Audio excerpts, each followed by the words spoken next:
For those of you who might have been confused, let me just Exhibit A here at the beginning.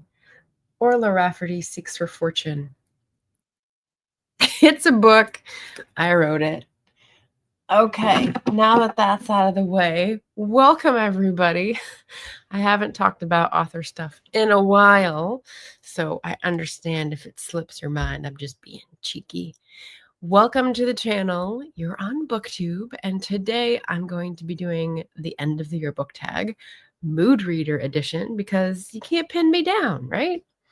So I have lots of books around me right now, and I'm going to do little tweaks to each of the questions, let you know a little bit about upcoming plans and sort of plans. So hopefully that is interesting. And then ask about any upcoming events, etc. Also, I've got a pinned question of the day, which I just found in the tag folder. And I thought, oh, I don't remember doing this last time, so I'll ask it again. And that is to ask,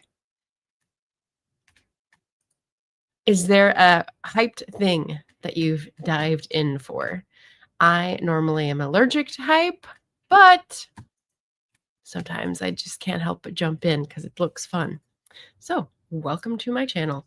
Oh, I'm Margaret Pinard. I'm a historical fiction author and eclectic reader, and I love doing tags. So in preparation for heading home for the holidays, I'm going to be doing tags next Wednesday as well, and a sort of thematic video next Friday that is about cozy translated fiction. So if you're curious about those, I'll be highlighting mainly Japanese and Korean cozy tomes, not tomes, little books, but you know, that it gives some assonance, so it's kind of fun. If at any point you have questions, feel free to pop them in the chat. And if you're new here, feel free to subscribe to the channel.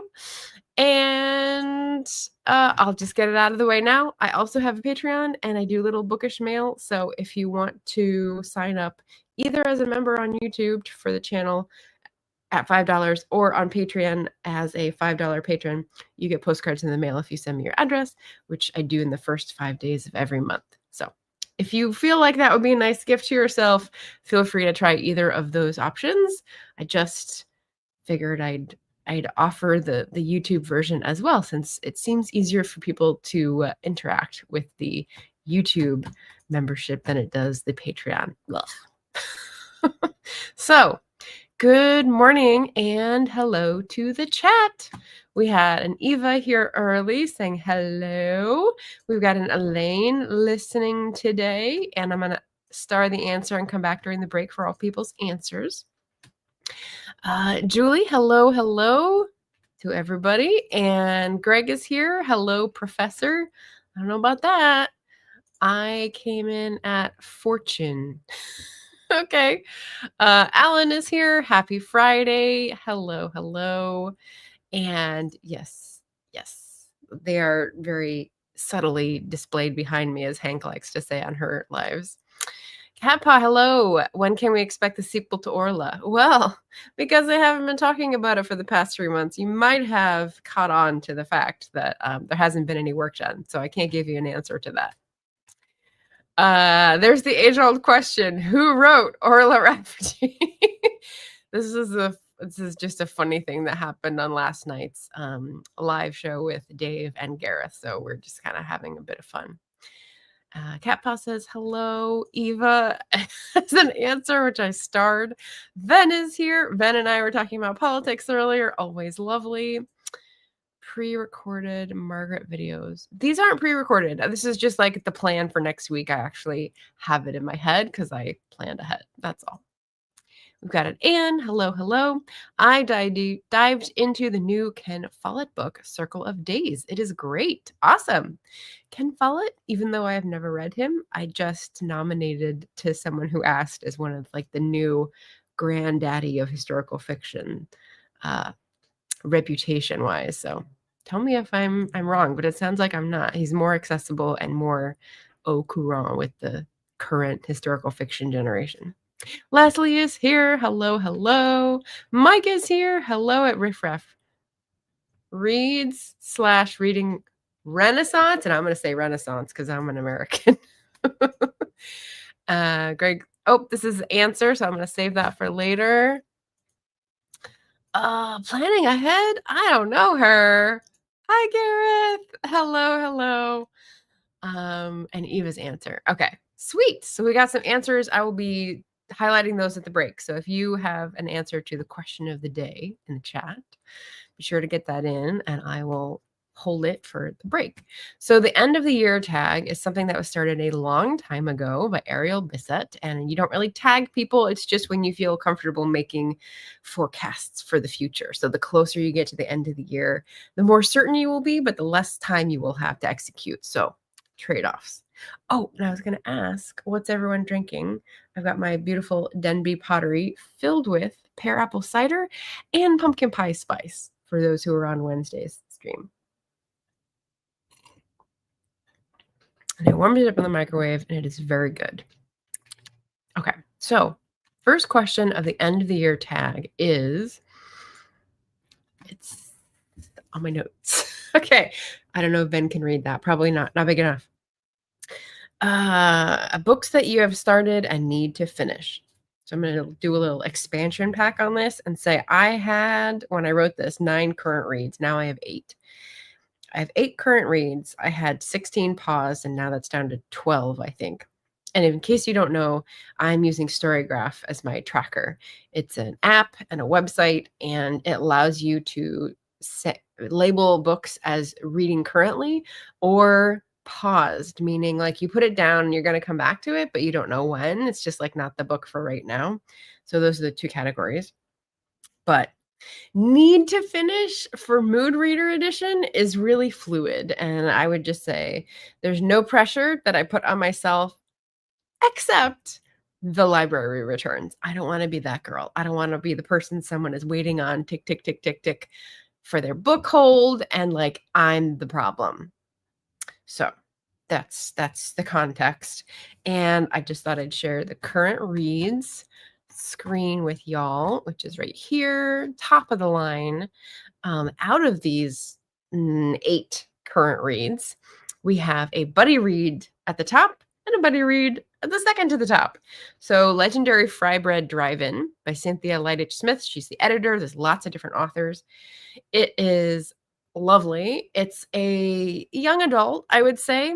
It's listed as intertribal fiction, meaning there's lots of different authors from different nations in Indigenous America, and we get to see them all interact in this sort of magical realism drive-in space that defies time and space, which is fun. And you get lots of different experiences, lots of different regional differences and issues in the Indigenous communities that they come from. So I'm enjoying it, and I'm reading it with Rachel from RK Stumbling Bear, and we had a different, least favorite so far, and like a little bit different views on things, but it's really interesting to just sort of ping. We're doing 1 story a day, which is about 20-25 minutes listening for me, which is great. And then I've got Walking with the Wind, which you've heard me discuss with you before. That is an activism read. It's the memoir of John Lewis. And it's really good. I haven't picked it up in a few days. I am reading this with Tiffany from TL Russ, but we haven't talked about this one yet. She does have it, and I don't know if she started, but hopefully we'll have a live show sooner or later where we'll get to talk about our reactions. And so that is why I have my sticky notes ready and my tabs going here. I'm about a third of the way through. So that's been a really good book and good learning about American history. Other current reads I probably want to read before the end of the year. Practicing New Worlds as part of my activism fall curriculum. It's Abolition and Emergent Strategies, which is like this whole total different approach philosophically, which is hard to get my mind around. So it's a slow read. This is edited by Andrea J. Ritchie, and I got it from a Black-owned bookstore called Black Walnut Bookshop. And so that's lovely. And then I've got some more on my current read list that I'm not so sure I will read before the end, but again, Mood Reader Edition. And I keep these back here right now So I started Bookworm, a novel by Robin Yeatman, but I didn't put that in Storygraph. I started Taiwan Travelogue by Yang Shuangzi. I didn't put that in my Storygraph yet. The Monica Dickens book, My Turn to Make the Tea, is up there. It's very much a vibe of like Lois Lane in the Christopher Reeve edition of like harried and just tearing around trying to be an intrepid reporter, but in like 1950 or 1940s. I've got this as a current read. Ooh, there goes my pen. Hope it didn't break. Oh, the lid came off. Hold on. Hold on. Where'd it go?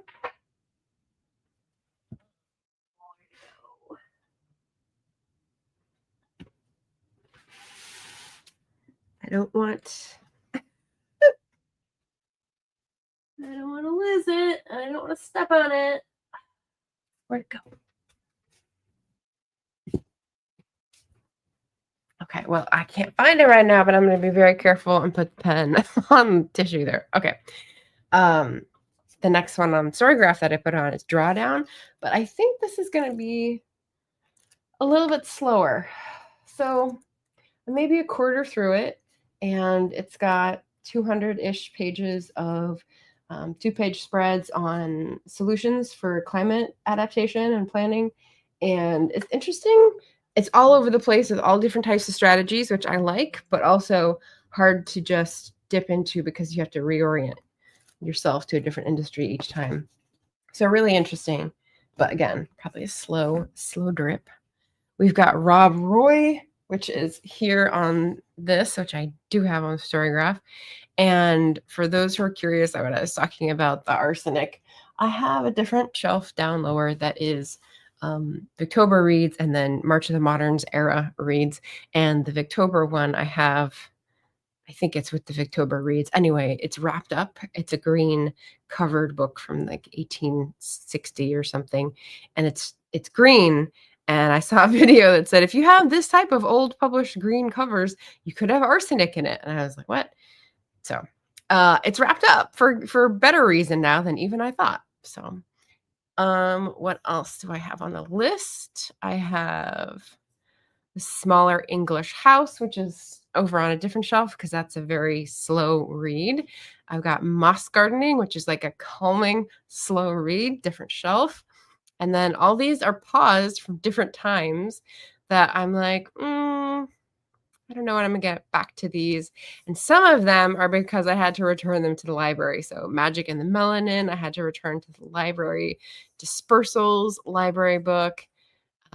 Fatal Shore, Jim will laugh at that because I've had that on pause for 2 years almost. Care Work, I had to return to the library, and Free the Land. These are some newer releases, but other ones I just sort of like put down. I wasn't sure if I was going to keep going with. So Soft DNF. So a lot of the pause ones are not on the before the end of the year, but the current reads are. And the other current read I didn't put on there, which is a library book, which I'll have to read and return, is Justine Cooks. And she is a TikTok creator, content creator, who is a professional cook and pescatarian. And she's just got some lovely recipes. And I have one that's going to blow your mind, Gareth. Page 98. I just remembered. Wait, where'd it go? Da, da, da, da, da. Oh boy. I have all these things on here, but they're not helping me. There we go. That's the middle of the book. Per our discussion last night. Salad toast with sumac radicchio. Salad toast. Now, what do you make of that? That's not a thing. She has to explain it because she's inventing it. But we had a whole discussion on salad and cheese last night. And it looks really good, but it's also got, I think, pickled cucumbers on there, which you may not appreciate. But I've tried a couple recipes from there, and I want to try a couple more before I have to return it. So that's just got me excited and getting in my kitchen, which is fun. All right. Let me check back in with the chat. Before I go into prospective reads, which is the planning portion. Gareth says, hope everyone is okay. Glad I've caught this, Margaret. Yes. Um, Anne says, I think what discourages most people about Ken Follett is the length. Yeah, the books are pretty huge. Anita is here. Hello, hello. She had a new book that just dropped, which is excellent. Congratulations. Very exciting. Elaine says, pumpkin pie spice. Hope you don't run out. I know. I have plenty.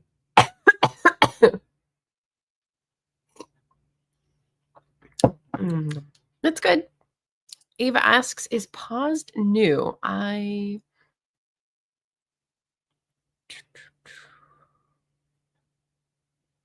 didn't realize that, but I haven't used Storygraph in ages. Not too new. I mean, I paused that last one in January of 2024, so it's at least 2 years old. Hi, Jim. I don't know if Jim caught that comment about Fatal Shore. That's what I was mentioning. Let's see. Ben's got an answer. I'm going to come at those at the break after this third question. Anita says, yeah, Paris or Shields green dye was made with arsenic. And I don't know if my book has it. So yeah, it looks like a salad. I mean, it's kind of salad with a giant crouton. That's what she says. She says it's a salad because it's on a huge piece of toast. And so it's like a giant crouton. I'm just a bit mad, but it's fun. She has this funny sort of slow, like an awkward presentation that's part of her brand. So I like it. Let's see. Prospective reads. All right, so that was current reads. I was going to go with these banners here. I'll just have to put it up for prospective reads. So the question on the tag is,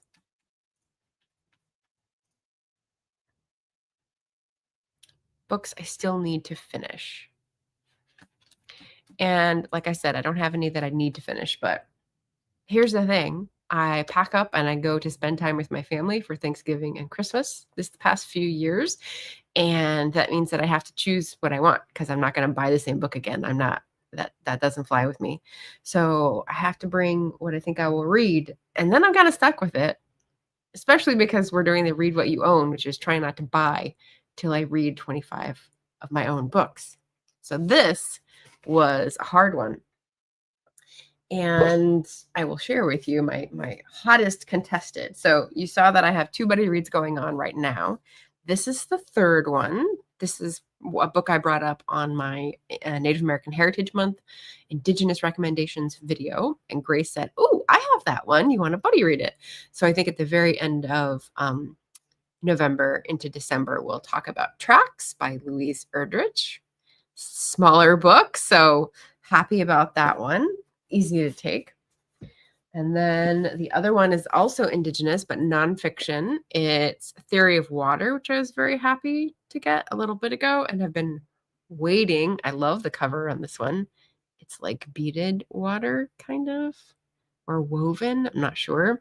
By Leanne Bedesamosake Simpson. So very excited about that one. And then I've got other ones that maybe will jive with my fall curriculum that have been on my shelf for a while. A Populist Reader, Selections from the Works of American Populist Leaders, edited by George Tyndall. And pitchforks on the cover, so I think it's going to be good. I picked this up a while ago from an old, not my normal bookstore, but a different one in town, I think. And I think it's going to be people I don't know, but like lots of interesting perspectives that might help jumpstart the writing journey. And then also on the activism curriculum for the feeling of what to do when you're in the political minority. Excuse me. We have Ta-Nehisi Coates' We Were 8 Years in Power. So this is a book written by a premier Black author of the moment, talking about Obama's time in office and how it was frustrating and they didn't get a lot of the things that they were hoping to get done in the agenda. And I think like we're talking about politics right now in terms of being in the minority and not being able to get stuff done, but like there's always resistance. So I think this would be a good perspective for the system and what Coates has to say about working with it, looking back at that time. And then this one, it's kind of funny. I got this in San Luis, and I'm going to be bringing it back with me for the housing question. It's called Housing the Nation. It's a Rizzoli publishing house. So it's like really pretty and well made, I'll say. Social Equity, Architecture, and the Future of Affordable Housing. Edited by Alexander Gorlin and Victoria Newhouse. And again, I think this is just going to be a vast spectrum of views and just really useful to think about and maybe talk about with folks while I'm visiting over the holidays. So those are my priority prospective reads. And then these are the ones that I think I will bring in case, like to give me a little bit more possibility. And as you may remember, I think I had 12 slots after I get done with my library reads now before I leave town. So these are definitely going in. And then the ones I'm showing you next are the ones that are like possibilities that will be more than the number of slots that I have, which is like 7 left. But possibles. The Age of Resilience, Rewilding Earth by Jeremy Rifkin. This just sounds really good. This is a book I just got. This is the last book I bought before Read What You Own started. Astra Taylor's Remake the World. Essays, Reflections, Rebellions. It just sounds like perfect for DSA aficionados and indivisible folks. We've got a lovely nature one. So this is a fall curriculum pick by Wendy and Eric Brown, Browsing Nature's Aisles. So foraging for wild food in the suburbs. Now, I don't live in a suburb, but I figure it's going to be workable for Portland, for Orangeville is actually a suburb, and SLO. So we'll see. That seems like a good next step for my plant identification curriculum item. Then back to chartism. So I picked little pieces out of this, but I didn't read the whole thing. So I want to be able to say I read the whole book. It's a little primer on chartism by Edward Royal for the seminar series in history from Longman. So it's an academic book for a class, seminar studies in history. But I thought it stuck out to me as like a good primer. I can't remember where I got it. Oh, £5.99. So I think I got it at Scoob. The good find. And then another populism book, Prelude to Populism. I think I'm gonna like all the first what's it called? Primary sources, because there's not political cartoons in here. There is on the cover, but I think it's like quotes and graphs. Ooh, graphs. Eloise, help me. There's graphs. But really good stuff about origins of the silver issue, 1867 to 1878. Now, the silver issue is not what I'm interested in, but the climate, the political climate at the time is what I am interested in. So we'll see about that. This one I found in San Luis and it's coming back with me. Personal Narrative of the Irish Rebellion of 1798. This is backstory to this series. So it's a print-on-demand book, as you could probably tell from the characterless cover, and the sort of printed from an old book single column that we have there. So it's definitely in 1798-99 language, and it's a little hard to read because of the photocopying quality, but I think it'll be a good source again for like inspiring getting back into the writing stirrups. And then 2 of the books off my shelf that I thought would be interesting because one of them reflects on my mom's history and one of them reflects on my dad's history, just for that little fishing lure.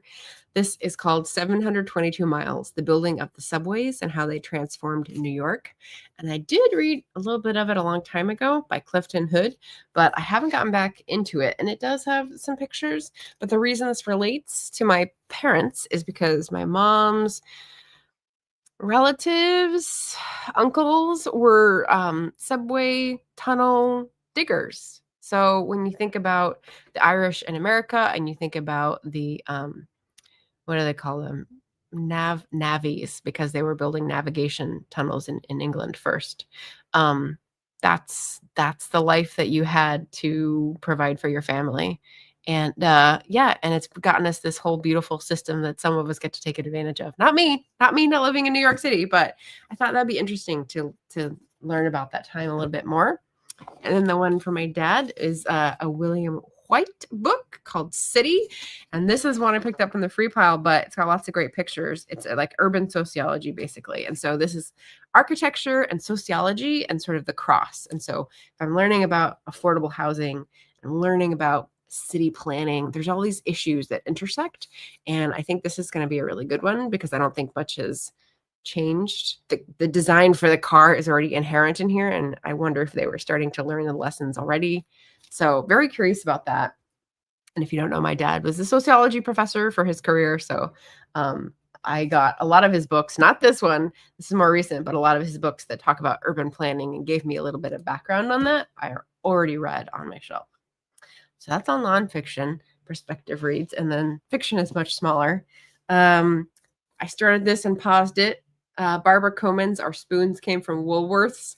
So I like the Virago Modern Classic cover. Started that, want to finish it. I think it'd be nice. I started this. I got this somewhere recently this year, The Windfall by Diksha Basu, and it sounded really fun. And I read like a couple chapters, and I want to get back to it before I forget it all. So that's on my list for sure. A Mary Doria Russell called Dreamers of the Day. Just picked it up because I thought it might be nice. She's a really good writer. And this one is a 40-year-old school teacher from Ohio going to Egypt. So historical fiction, and she writes a really good historical fiction. And then the last one, I think I'll probably read this and be amused and then be able to pass it on. Godmersham Park by Jill Hornby. I really liked Jill Hornby's book, Miss Austen, which is now a TV series.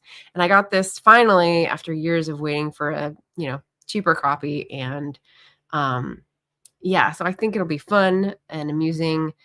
It's about someone who comes to be a governess to Fanny Austen. So it's historical fiction dealing with real people and in the style of Jane Austen. So that'll be a good one. Whoosh. Okay, now all the books are in my way and we can proceed. Let me catch up with chat. Oh boy. Let's see. Yeah, it looks like a salad. Okay, we're there. Jim says, miss the comment about Fatal Shore. It is a great read. Yeah, it's on my paused books, and it has been for 2 years because I just haven't had the desire to go back to it. But I remember that you thought it was really good, so it's still there. I haven't cleared it. Hello, Aaron, read a book. My flatmate used to work for Ken Follett, and he's never read one of his books. Definitely intimidating. Well, that's a cool connection. And nice to see you. Bless you. Thank you. Ate sway. Thank you. Gesundheit. Na zdravie. I'm a quarter Bohemian Czech. So am I, Julie. That's amazing. That's cool. I think I said that right. I said it in a way that sounds Russian, but we'll go with it, right? Greg says, I don't know the populist reader, but it looks great. It includes some of my favorite thinkers from the People's Party, William Alfred Peffer, James B. Weaver, and Jacob Coxey. So someone did a quick little lookup. Wow, that was fast on the draw. That's fun. Gareth says, Woolworths. My generation misses Woolworths. Yeah, I think it'll be a good nostalgia read. I think it's from the 50s, and it's writing about earlier. And yeah. It seemed like a nice, easy, like low stakes kind of read, relaxing. I have a long side quest about James B. Weaver. I don't know what this refers to, so we'll have to see. Dreamers was a disappointment to me, and I love Mary Doria Russell's. Oh, all right. Well, it's short, so I will read it, and if it's also a disappointment to me, then I can say, at least I tried it, and I can pass it on, put it in a little for library, or sell it back. Cat Paw says it was too unbelievable and slapstick. Wow. The one about navies in New York looks interesting. Yeah, 722 miles. Ooh, yeah. I can't remember where I found it because I've had that book for a long time. Okay. So started, needed to finish. We've been over all those. That's just question number 1, and we've had 28 minutes. So we're going to move a little faster now. Question number 2, do you have an autumnal transition book? No, but I have been talking about some of the cozy translated books I've read in the past 3 wrap-ups, I think. So I did just finish 2 books that were very cozy that will be in my next wrap up. And I'll probably have to just share the Storygraph screen because they need to go back to the library. But that is The Traveling Cat Chronicles, which was a tearjerker. It was so good though. And A Very Secret Society of Irregular Witches by Sangu Mandana. And I can reach that one, so I can hold it up. You've probably seen it. It's very popular. There's a big, long wait list at the library. I finally got it again and read it in the blink of an eye one day. It's very cute. There's some things where I was like, okay, not totally a me book, but very cute, very well done. So that's a little bit of cozy autumnal. And yeah, speaking of autumnal, pumpkin spice.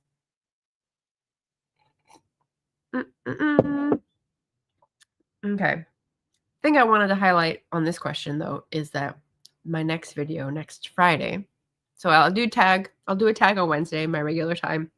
And then Friday's regular time, I'm going to do a little highlight, a theme of the cozy translated fiction that I've read, which is mostly Japanese and Korean. I do have like a fair translated shelf here and here that I have not read. So I think mainly when I read these, I pass them on. I sell them back because they're worth more, and I don't think I'll reread them.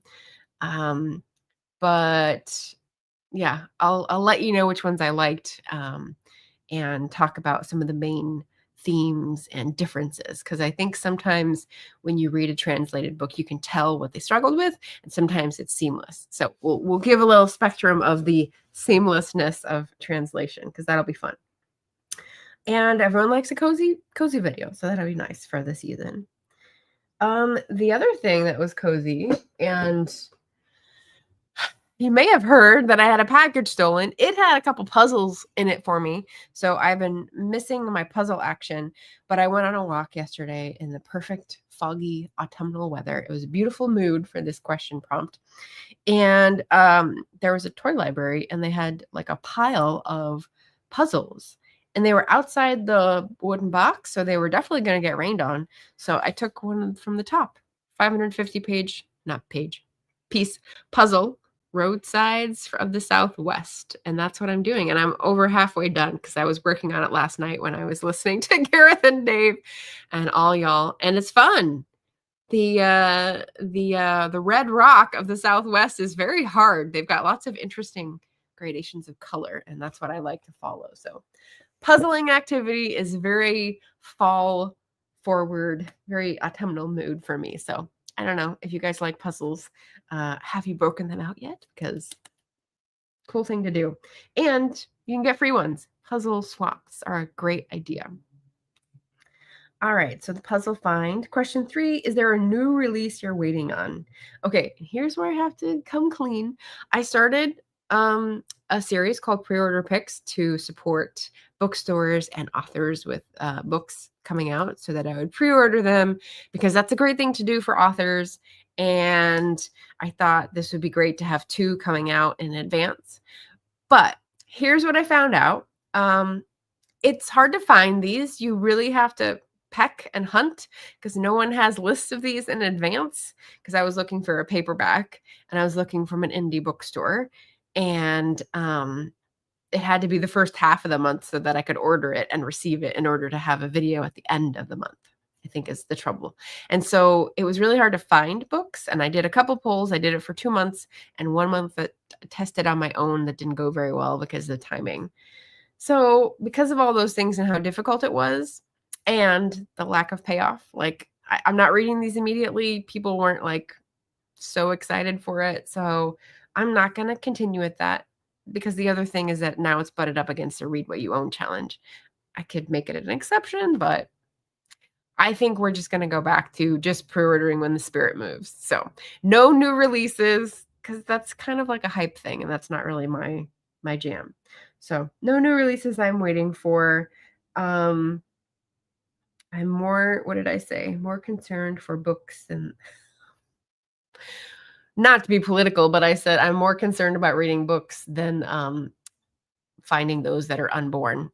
So yeah, that's just my little tidbit there to set off the sensors. So now we're past question 3, and I'm going to deal with your question of the day answers.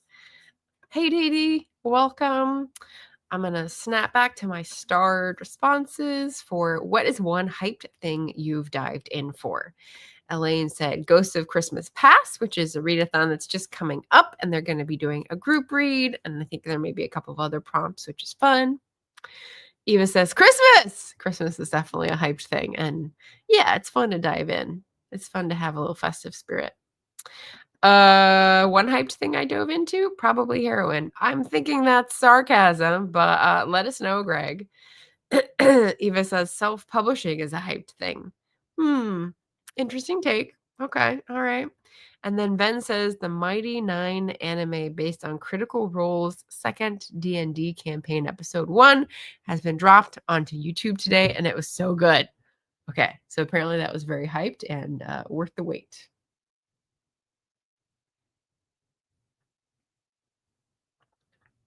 It's an anime episode. I think I'm getting that right. So very nice. Very nice. Oh, and Julie has just popped in her answer. The Read What You Own challenge. First time doing this. My first time doing this too, according to the rules. I mean, I've always been a TBR veterans, ancient TBR, trying to read stuff and get it off the shelf if it's just taking up space, because I'm always trying to declutter. But the challenge has some interesting rules, and I think that's going to be helping me this time. We'll see. And Cat Paw has another answer. I'm thinking about caving and buying a Yeti mug. I like my tea hot without choking it down. So that will help you get the perfect temperature and keep it at the perfect temperature. Oh, in a hurry. Yeah. I've taken to making my tea and letting it sit for at least 5 minutes. Patience, Daniel-san. Excellent. All right. Well, we're talking a little bit about hype, and we got a whole range of answers. That's great. Okay, so back to the tag. Question number 4 is, what are 3 books you want to read before the end? And I've sort of already covered this. I've got 3 buddy reads, so that perfectly fits in. Sandy June's Legendary Fry Bread Drive-In, Walking with the Wind, and Tracks. So, which is great. They're all BIPOC books. It's perfect. Highlight the channels. So the channels I'm reading with for those buddy reads are RK Stumbling Bear, TL Russ, and Grace at Books and Cooks. So there we go, if you want to check them out. And question number 5, trends in my reading this year. And that is trends, not trend. This was an interesting one. So I looked at the stats so far for the year, and I had a couple takeaways. I kept a lot of library reads without reading. So before the big renovation in August, September, I had a whole shelf behind me that was library reads, like a whole shelf, like 18 books. And I'd had some of them for months because no one else wanted them. And I was just like waiting to read them. And I was like, why, what's motivating this? So because of the renovation, because of having to move everything, I took them back because I didn't want them in the house. But like, that was an interesting finding. So I'm trying not to do that now, but I do have, where'd they go? I fiddled around. Oh, here they are. These are the library books that I have to read right now. There's 4. So that's like manageable before I leave in a couple weeks. Second takeaway is let go of the number of books without reading. Yes. So besides the library books that I had to return to make space, I also got rid of books that I had not read, but I did not feel called to read. So in the declutter spirit of this does not spark joy, Marie Kondo, I thought, why am I keeping extra books that I'm not excited to read? So there's a lot of books here, but when I look at each of them, they each have a purpose. They each have like, I want to read this because.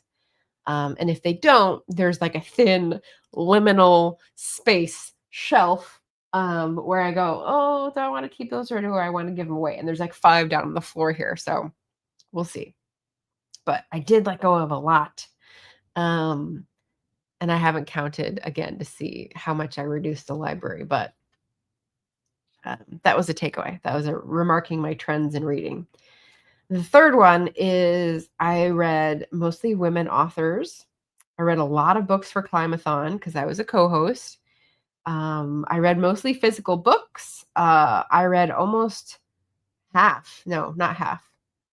What was it? I think it was like 48% nonfiction. I read a lot more than I think most people. And May is my best month so far in terms of star ratings and number of books. I usually read a lot of books in November, so that'll probably be on my best month because I don't think I'm going to read too many in November. So yeah, and I'll revisit these takeaways on the last question about plans because I thought those are all pretty interesting to take into account when I feel like, what am I going to read next? How am I going to plan my reading? Question 6, feels about my reading goals. Change, adjust, abandon. So as I already related, I'm abandoning the Preorder Picks series. I do experiments with video series. I do experiments with reading, genres and whatnot. I do experiments with tracking. Like I do different things all the time, and some of them don't work. A lot of them don't work. But, it's good to try new things. So, yeah. What else did I have? Read what you own. So that is a new thing I'm trying. And I feel pretty good about that. I'm not being really picky about the exceptions like some people are being, because like there's a bright line for me. Buying books. I'm not buying books if they're coming into my house any other way, whether it's a gift or a little free library or the library. So like, why those are not exceptions.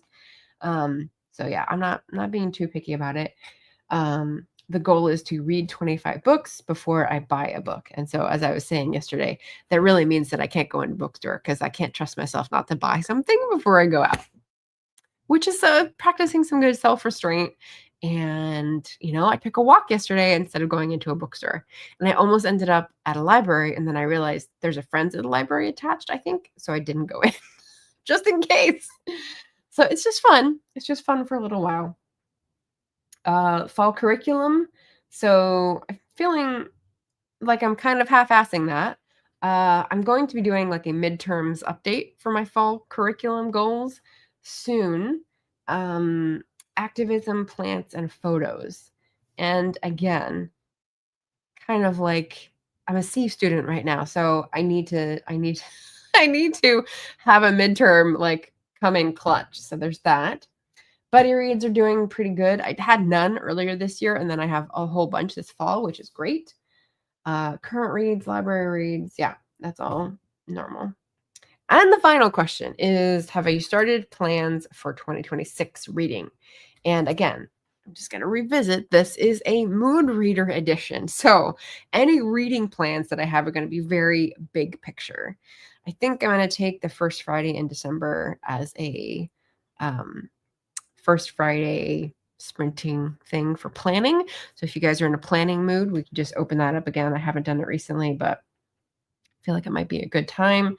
And I just want to reflect a little bit more on those takeaways about what I'm gravitating towards: the nonfiction, the women authors, the Climathon, the fall curriculum stuff, and the behavioral stuff about like holding on to books or holding on to library reads, and how I prioritize reading. So thinking about that, and we'll probably work on writing out goals or something like that in the first Friday December stream. So yeah. Oof. Okay. There's lots of books out here, and they're all very exciting. There's a puzzle. There's my read what you own docket here, which is not very easy to read, but I'm 7.5 books through to my 25, which is fun. Yeah. So let's check back in and close it up here.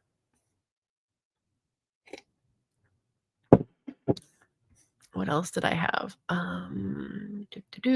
Upcoming events.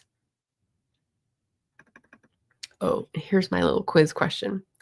Is it a probable 12 to 7 that I'll read my 25 books before Christmas, before the end of the year? Do you think I will read my 25 before I buy a book? Is it a probable 12 to 7? And whence that musical reference? Can anyone tell me that musical reference? Extra bonus points if you do. Let's see. Eva says, I worked while I lurked. Excellent. Eva thinks I will do it. I think I will too. I mean, I'm pretty loose, like relaxed about it. So I think it'll be a good thing. Probable 12 to 7. Anybody?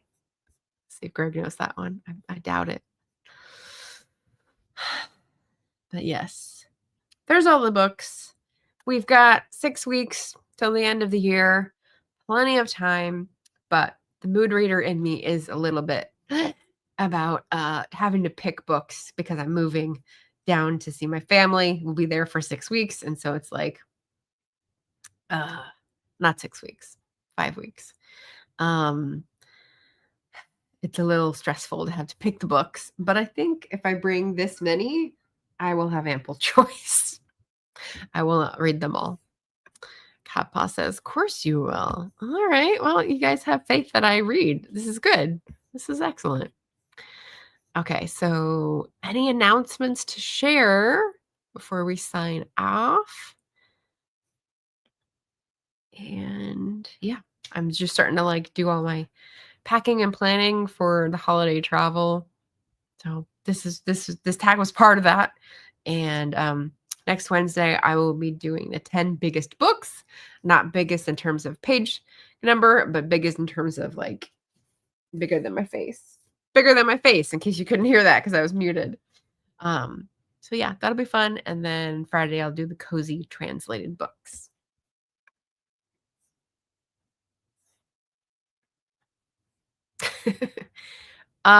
Julie's asking, is there a preferred way to buy one of your books, a way that maybe benefits you? Well, you can always use the links down below in the description to buy my books. I put links to Bookshop, which is as direct as I can make it, and goes through the nonprofit rather than the monopoly. So that is always preferred. If you want a signed copy, you can always write me on the posts anywhere or on the social medias, and I can mail it to you. Yeah, those are the 2 easiest answers I'll go with so that I don't overwhelm. Eva says, I'd like to announce that Margaret is amazing. Join her channel perks. Yay! I think I want to make my midterms live stream a member stream on a Monday. So that will be like member benefits. Or else. A little bit threatening there. Cat Boss says, it would be a terrible shame not to make the most of the secondhand shops near your parents. I mean, there's always music shops and ice cream shops. I can always divert that consuming urge just for a few weeks. Mike says, I think you'll make it. 12 to 7 is a musical term for forms an octave to a perfect fifth. Good guess. But that is not the musical reference that I am trying for. Here's another hint. It's a probable 12 to 7. Let me see if that helps anybody. Eva said, oh, I'm on the wrong one. Eva says, Catpaw, you're not wrong. Should I change my bet? They're so good. I came back with, you saw the haul. You saw the monster haul. I do like one monster haul a year. And this last time it was when I came back from San Luis. So I'll get down there for a little bit of time, but I'll mostly be in Sacramento.